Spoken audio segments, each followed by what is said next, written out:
Olá, eu sou Laís Bertoche e é uma alegria poder estar com vocês, partilhando um pouquinho do que eu aprendi ao longo de tanto tempo.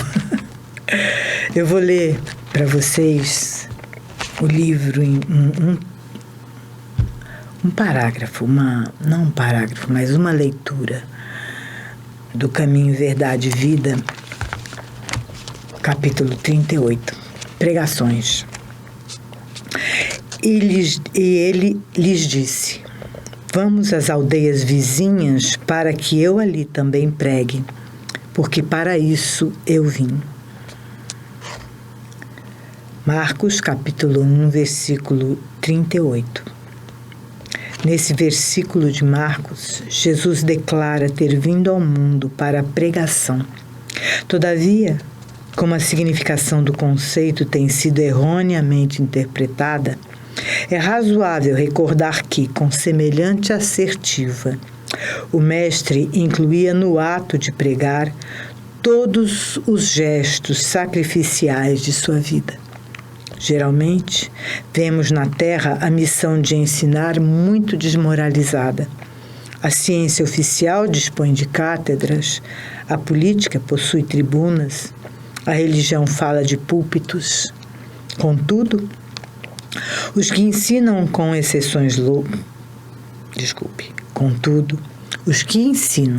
com exceções louváveis quase sempre se caracterizam por dois modos diferentes de agir.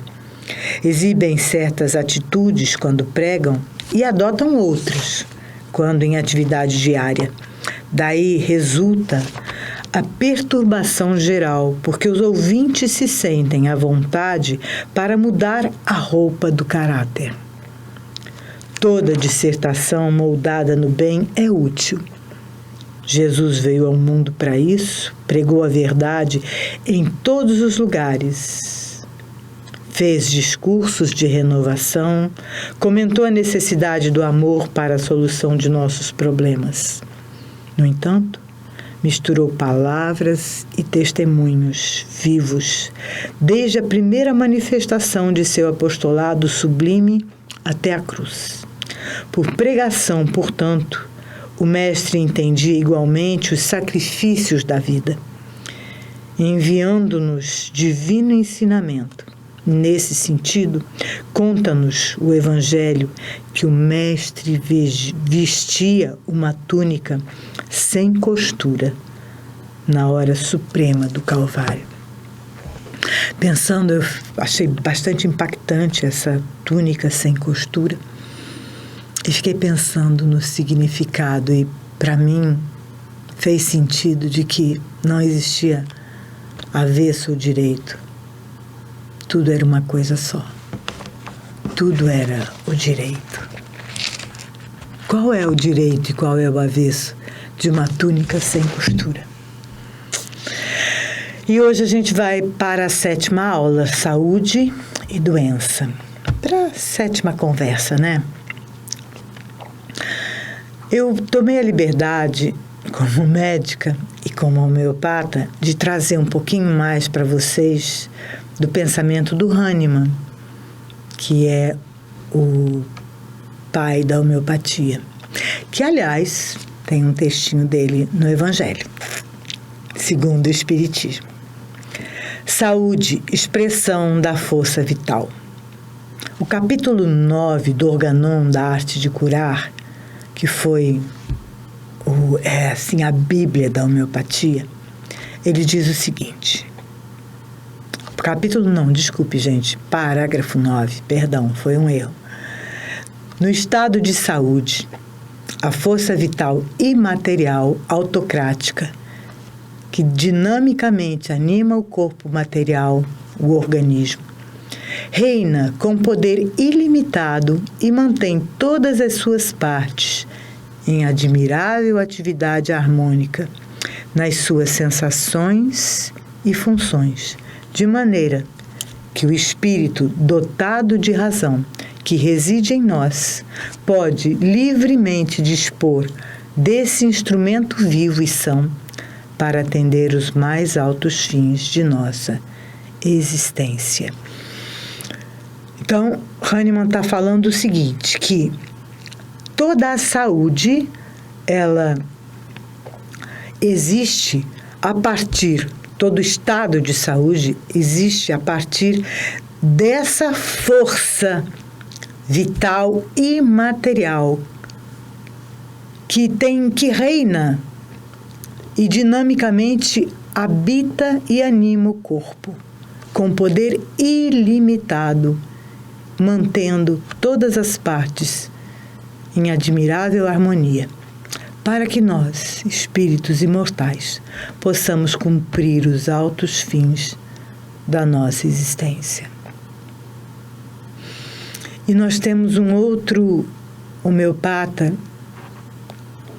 um pouco mais jovem que Hahnemann, que é o James Tiller Kent, e ele diz o seguinte,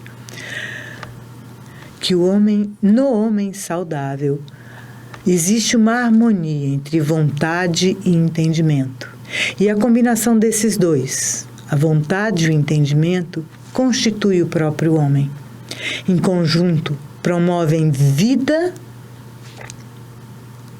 vontade e atividade. Constroem o corpo e causam todas as coisas do corpo. Com a vontade e o entendimento operando em ordem, temos o homem saudável. Então, o homem é a vontade e o entendimento, e seu corpo é a casa em que ele vive. A vontade está ligada à energia. E tudo, lembra na nossa primeira aula que a gente fala dos 3 aspectos? Consciência, matéria e energia? A vontade é exatamente o que coloca em movimento essa energia, o corpo, a vida. A força vital é a base da saúde, do processo de adoecimento e do processo de cura. E Hahnemann compreende o homem como sendo um ser trino, um espírito dotado de razão, que Kardec fala isso também, um corpo material, que é o seu organismo, e Kardec também fala isso, dessa força vital, da energia vital, que anima e mantém dinamicamente o corpo nas suas sensações e nas suas funções. E agora a gente vai falar um pouquinho do que causa as doenças. Então, quando a energia vital está fluindo adequadamente, nós temos o estado de saúde. Quando ela está bloqueada, ou quando ela não consegue ser captada, ou quando ela é perdida, nós temos o estado de doença. E Hahnemann nos diz no parágrafo 11 do Organon, A Arte de Curar: quando o homem adoece, essa força vital e material de atividade própria, presente em toda parte do seu organismo. Gente, se não tiver energia vital em alguma parte do organismo, a gente morre. Ou aquele pedaço, pelo menos, ele deixa de ter vida, tá? Ele adoece. Ele adoece e ele resseca, ele se destrói. Então, a força vital é a única que inicialmente sofre a influência dinâmica hostil à vida de um agente morbígeno, e é somente o princípio vital perturbado por tal anormalidade que pode fornecer ao organismo as sensações desagradáveis e impedi-lo, dessa forma, a atividades irregulares que chamamos doença. Então, ele diz que quando esse agente morbígeno, ele perturba a energia vital, e esse princípio vital, essa energia vital perturbada é que geram as sensações desagradáveis e produz as atividades irregulares que chamamos doença, pois essa força invisível por si mesma é apenas reconhecível por seus efeitos no organismo, torna conhecida sua perturbação mórbida apenas pela manifestação da doença nas sensações e nas funções, isto é, por sintomas mórbidos, e não pode torná-lo conhecido de outra maneira. Então, ele está nos explicando que toda doença vem por um transtorno e todos os sintomas que apresentamos, eles aparecem porque essa energia que nos mantém vivos e que mantém todo o nosso organismo funcionando em harmonia foi perturbada.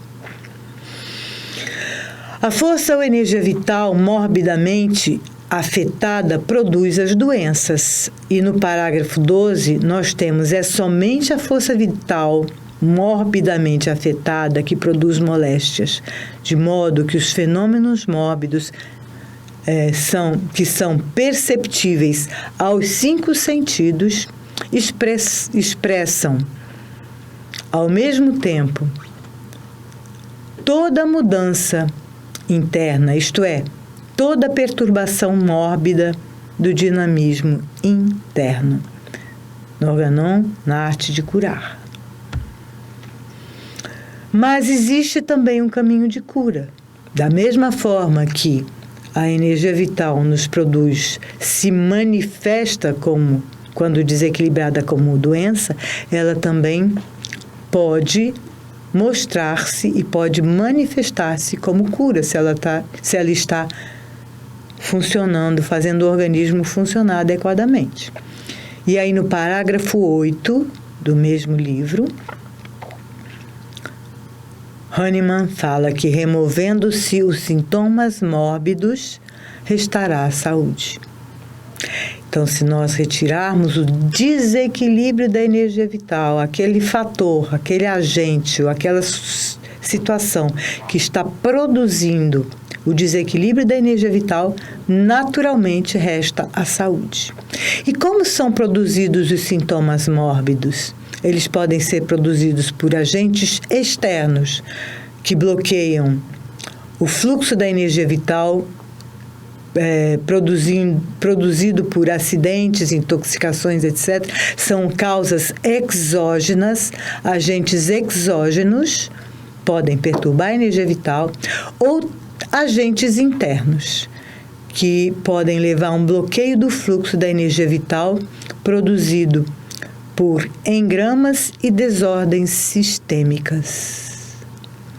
A gente vai ver com mais atenção agora essas causas, esses agentes internos, que são os engramas e as desordens sistêmicas. Esses engramas, são memórias que atuam no nosso entendimento e na nossa vontade, produzindo os sofrimentos.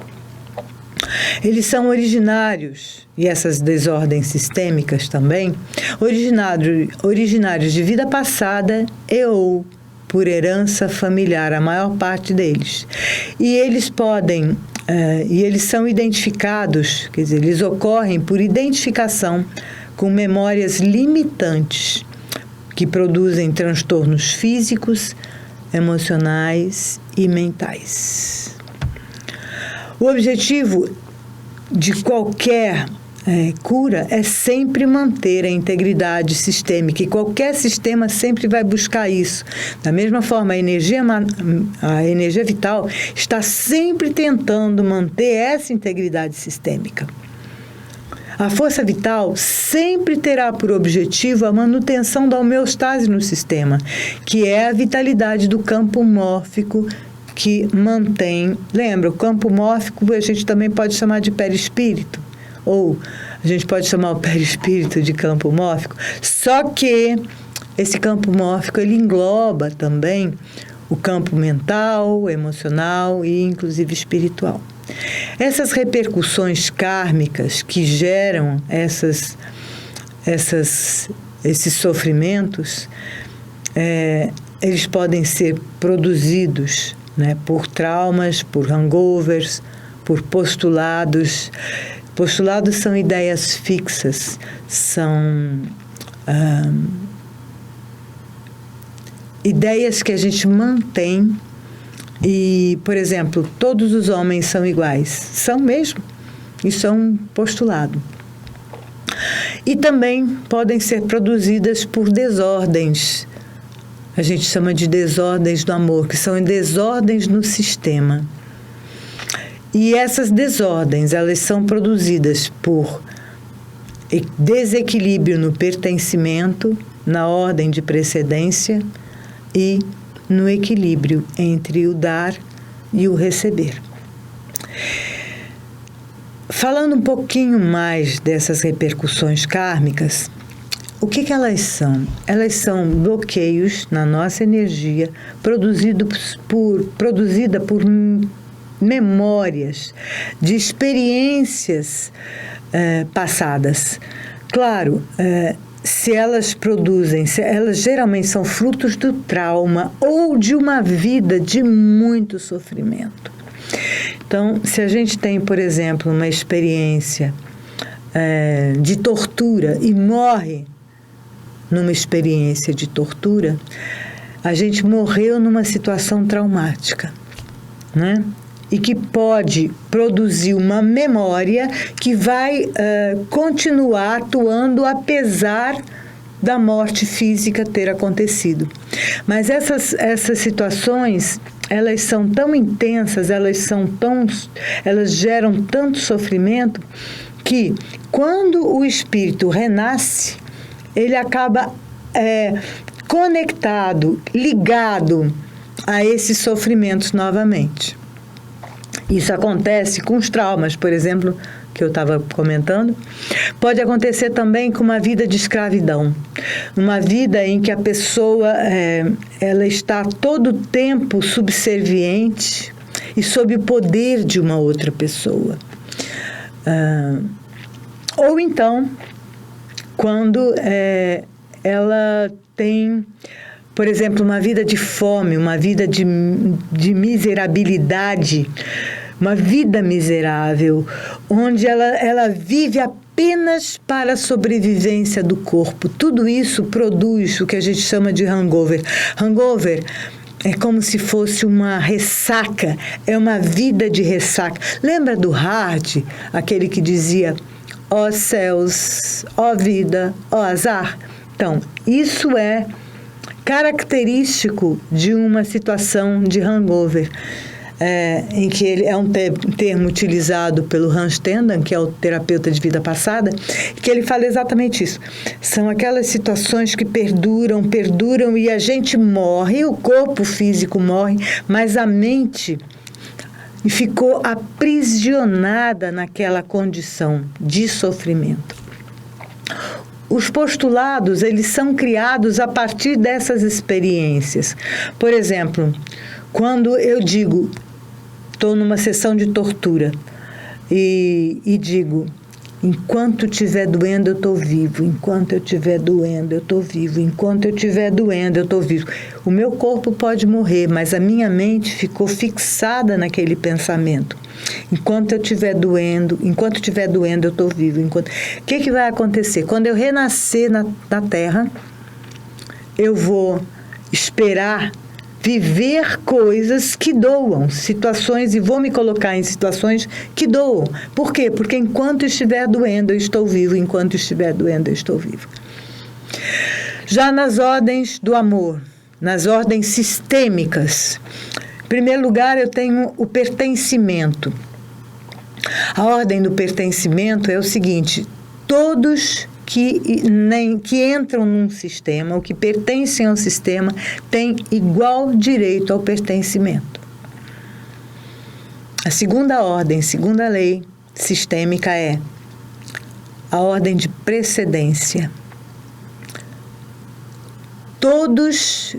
Cada um que entra no sistema, ele tem precedência segundo a ordem que entrou nele. Então, por exemplo, no casal, quem tem ordem de precedência? Nenhum dos dois, porque os dois entraram ao mesmo tempo para constituir o novo sistema.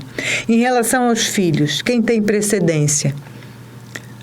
O primeiro tem precedência sobre o segundo, que tem precedência sobre o terceiro, e assim sucessivamente.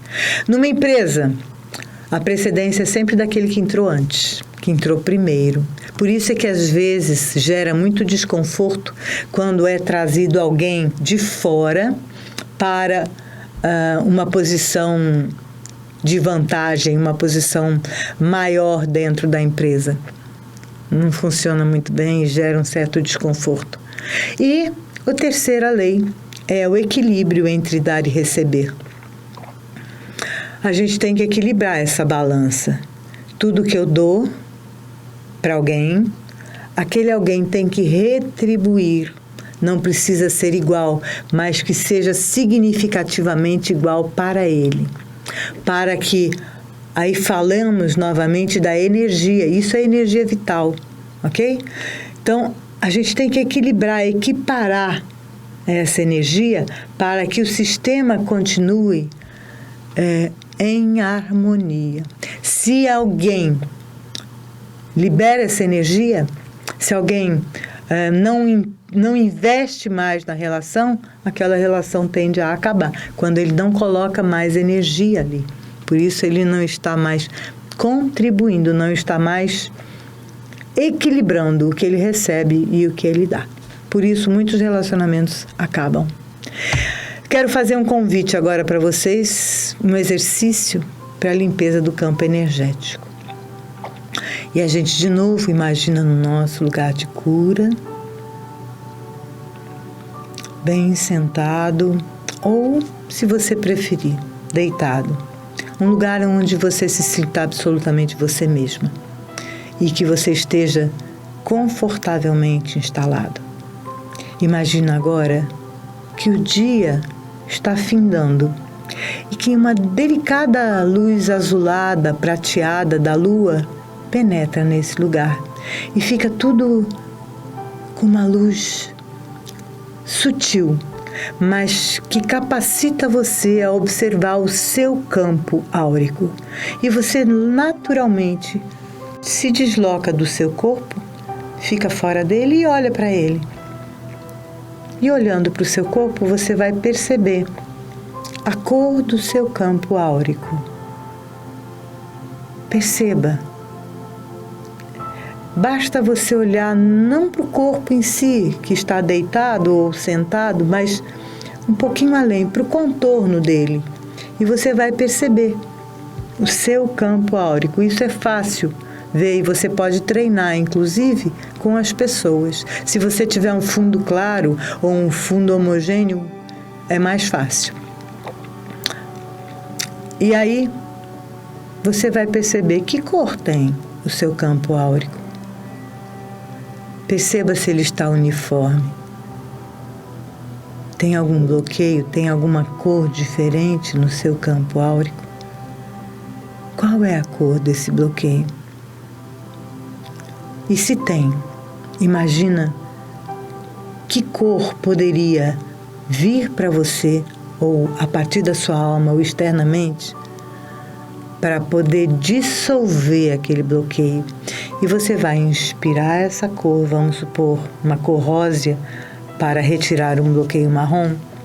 Você vai inspirar a cor rosa, projetar naquele local que tem aquela energia marrom e vai limpar. E purifica e limpa. E expira a energia marrom e inspira a energia rosa. Inspira a energia marrom e expira a energia rosa, até que todo o seu campo esteja em harmonia. Paz, muita paz. Paz a todos.